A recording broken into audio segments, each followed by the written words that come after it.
हा जो connecting link आहे हा ओपन होऊ शकतो आणि त्याच्यामुळे या ठिकाणी करंट कोसळली याविषयी काही प्रशासनाला माहिती दिली आहे का? तर ही जी आपण आता हे जे बघतोय ही पहाटे 3:30ला घडलंय. 3:30ला आपलं जे हे कंट्रोल सेंटर आहे त्यांना ते लगेच लक्षात आलं आणि त्यांनी लगेच अलर्ट दिला आणि बाकी आपण ट्रॅफिक थांबवली. त्यामुळं जे आपण एक तर आपण लक्षात घेतलं पाहिजे की जी सिक्युरिटीची सगळी सिस्टम बसवली आहे ही 24/7 काम करते ही वस्तुस्थिती आहे. आता इकडून जो पाण्याचा प्रवाह आपण बघतोय आपण पण सगळ्यांनी बघितलं हा प्रवाह यापूर्वी कधीच इकडनं आलेला नाही आहे. हा मोठा प्रवाह आल्यामुळे त्याच्या मागनं दगडं मोठे मोठे दगड आले आणि जो आपला दर्शनी भागाचा बीम आहे त्याचा ॲक्च्युली स्ट्रक्चर किंवा बोगद्याची तसा काही तो दर्शनी भागाचा बीम जो आहे तो वरनं खाली कोलॅप्स झाला दगडांकडून.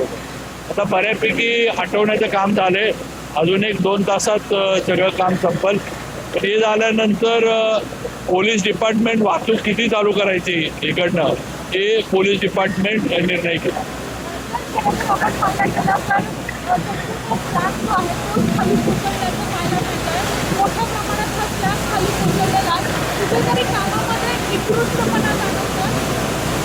नाही हा स्लॅब नाही आहे हा वरचा बीम आहे. म्हणजे आता आपण समोरचा जर बोगदा बघितला समोर जो बीम दिसतोय तो बीम वरनं खाली आलाय. स्लॅबला काही झालेलं नाही आहे त्यामुळे स्ट्रक्चरला काही नाही आहे. जो दर्शनी भागाचा बीम आहे तो वरनं दगडं त्याच्यावर आल्यामुळं पाण्याचं प्रेशर आल्यामुळं तो बीम वरनं खाली हे झालेलं आहे. बाकी कुठेही त्यांनी गेले असा धोका नाही आहे. कुठेही त्याच्यामध्ये काही स्ट्रक्चर डॅमेज नाही आहे. थोडं हे जे आहे ते एकदा काढायचं जे झाले त्याच्यानंतर होईल त्याच्यानंतर आम्ही परत एकदा स्ट्रक्चर जे काय असेल ते आपण तपासणी करणार आहोत. भविष्यात अशा प्रकारे दगड कोसळू नये यासाठी काय खबरदारी घेण्यात येणार आहे? आता थोडं जर या टेक्निकल गोष्टी आपल्याला बघायला लागतील थोडा पण त्याला एकच आहे की पाऊस आणि धुकं जे आहे त्या 2 गोष्टी कमी व्हायला लागतील. त्याच्याशिवाय ह्याच्या वर जाऊन म्हणजे डोंगरामध्ये काही उपाययोजना करणं गरजेचं आहे.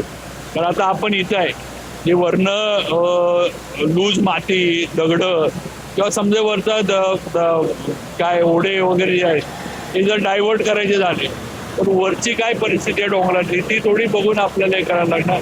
IITचे वगैरे आपण लोक बोलवलेले आहेत पण आत्ताच्या परिस्थितीत तर आपण बघतो की पाऊस चालू आहे धुकं आहे वारं आहे. त्यामुळे या तिन्ही गोष्टी आपल्या जे काही नियोजन करायचं त्याच्या जरा विरोधात आहेत.